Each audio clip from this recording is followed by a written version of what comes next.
Hi to everyone, good morning. So meron akong gagawing gown. So meron siyang cut sa waistline.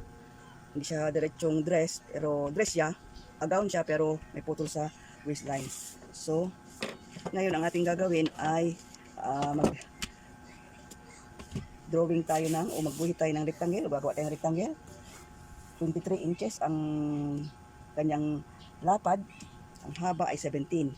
So ang kanyang ang ibig sabihin nito 23, bakit 23? Ang kanyang bust ay 43. So ang kalahati noon ay 21 and a half plus 1 and a half, kaya 23. So ang lapad ng inyong pattern ay 23. So 1 half ng bust circumference plus 1 and a half. Yun ang formula niya. Kaya lang ito 23 kasi malaki ang bust nito. Katapos ang kanyang figure ay back figure ang mahalaga. Back figure yan. So start na tayo, no? So ang ano niya, ang bust niya ito 43. So dito tayo muna sa back ha. Ito yung back. Kukuha natin ng neck. So ang bust niya ay 43. Ayan. 43 divided by 8. So 1 2 3. So ayan siya. 5 and 3/8 ang pag divide mo sa 8 ay 5 and 3/8 ang sagot. Plus 1 inch. So 6 and 3/8. And then i-fold mo siya. Yan. So ayan yung kanyang bukas ng liig dito. Ayan. Para hindi na kayo mag-divide-divide. Or ayan. So atin na siyang. Yan. Sa kanya na sa likod dito, back muna tayo. So dito sa back, yang kuha na yan, i-divide natin sa 3. Ayan. Divide natin sa 3. So iganyan mo lang siya para kuha ba. Ayan. So 1 and 1/16. So dito mo siya isukat. Yan. And then so yung ayan ang back. Next, yung balikat niya ay 15 and a half. 16, 15 and a half. So 7 and 3/4. Ayan, 7 and 3/4. Lagyan mo siya ng mark. And then bumaba ka ng 3/8 or 1 centimeter. And then guhit.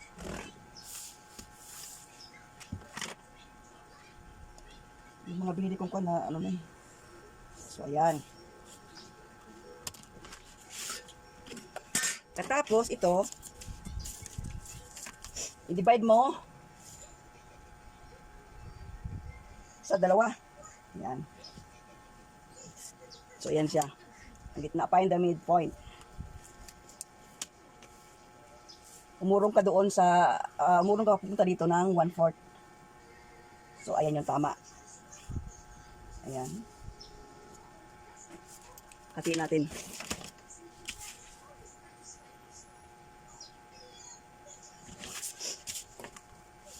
Hatiin natin siya. So ito ha, makuha nito. Hindi ito madali. Pero pag nakuha nyo ito, mas malaki ng 1/4 ang front. So yan ang front. Ito ay back. And then, sa kanyang figure, sa kanyang armhole depth, pwede nyo hatiin ito. Ayan, 8 and a half. Ang kalahati. Katapos, bumaba kayo ng half inch. Or, i-divide nyo sa 8 ang bust circumference. Katapos yung divided by 4. So, halimbawa ito, kanyang bust ay 43. 43. So, ayan siya, 43. Ayan. So, ayan ang 1/4 niya, 10 and a half. Katapos 1 inch. Pero ito, aking ginawa ay, dinivide ko ito, hinati ko ang back figure sa 2. So, magiging 8 and a half ang kalahati niyan. Katapos, bawas ako ng half inch dito sa pababa. So, ang kanyang armhole depth ay 9. So, ayan 9. So, guhitan natin ng 9.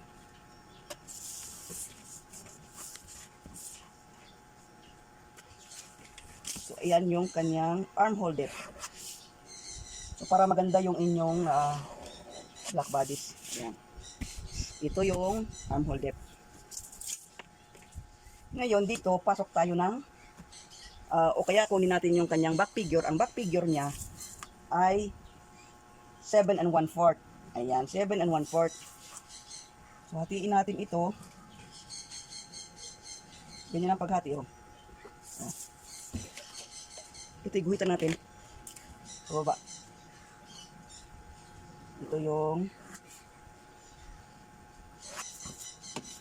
Ito yung crossback niya, ha. Ito yung back width or crossback.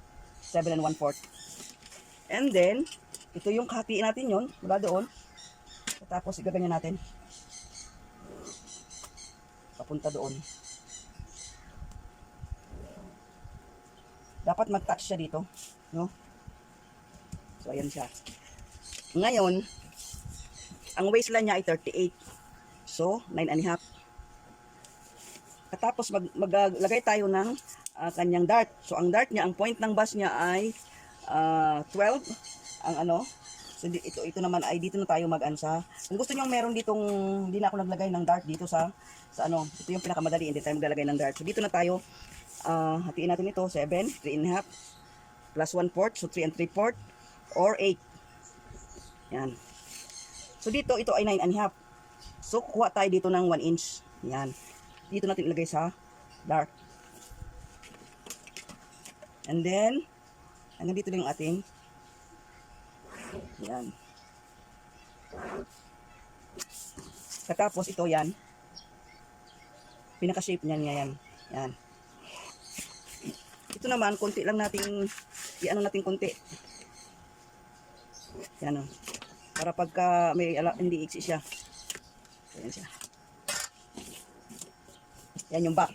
So, tapos tayo sa back, no? Dito naman tayo sa front.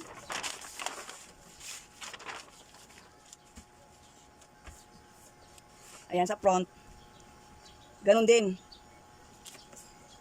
Ganon din yung kanyang 3 1/4. 3 1/4 minus 1/4. So, mas maliit ng 1/4 ang front. Ang neck opening niya. So, ayan. Mula dyan, so, yan yung kanyang mula dito, sukat ka ng kalahati ng kanyang shoulder. So, ayan tayo. Bumaba ka ng 1.5 inches. So, ito siya, 1.5 inches. Then, go ahead. Ayan, go ahead. So, susukatin natin yung balikat noong likod. So, 4 3/4. 4 3/4 dito. So, mag-minus tayo ng 1/4. So, ayan. Dito naman, 3 1/4. Dito tayo magbabawas. And then,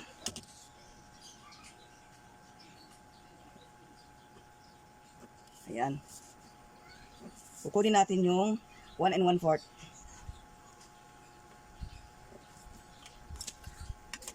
And then, saka natin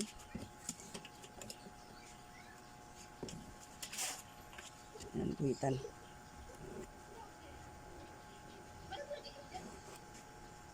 Ayan. After nyan, kunin natin yung kanyang 6 3/4. Yung kanyang front cross or back width or front chest. Front chest siya. Ayan siya. Ayan. So, ito yung front chest niya. Ito yung back width niya. So, mas maliit yung front chest. So, yan, i-divide natin sa tatlo. 7 3/4. Or, yan o. Ganyan natin para mas madaling ano. Ayan.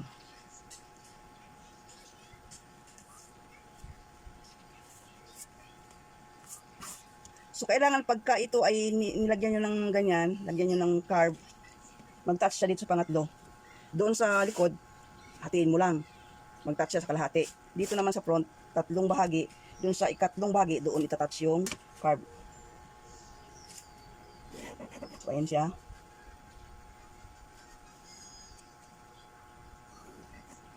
So, ayan siya. So, ayan na siya. No? So, ayan na yung front. So, pabaliktad kasi siya sa camera. So, tignan natin.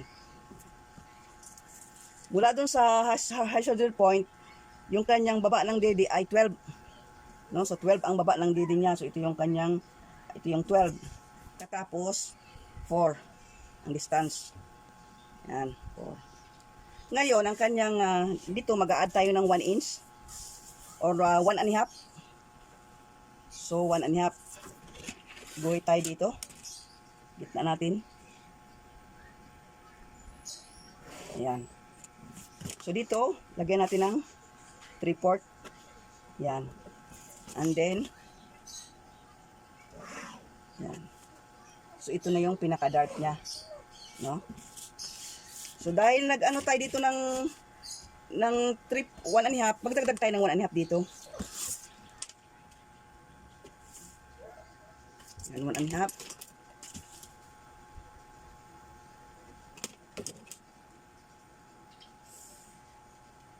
Yan. So, ayan siya. Ito na yung totoong waistline niya. Yan. So, ito na yung totoong waistline niya. Guhit tayo. Pababa.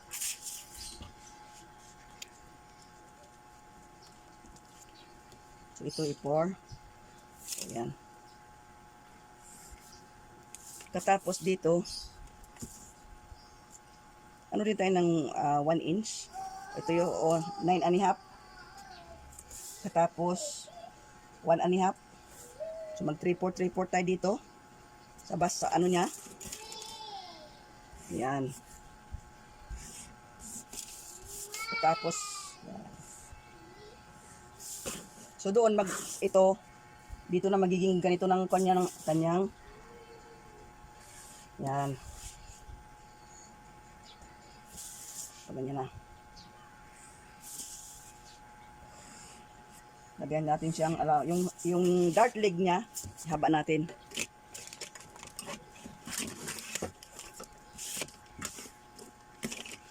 Kunti lang.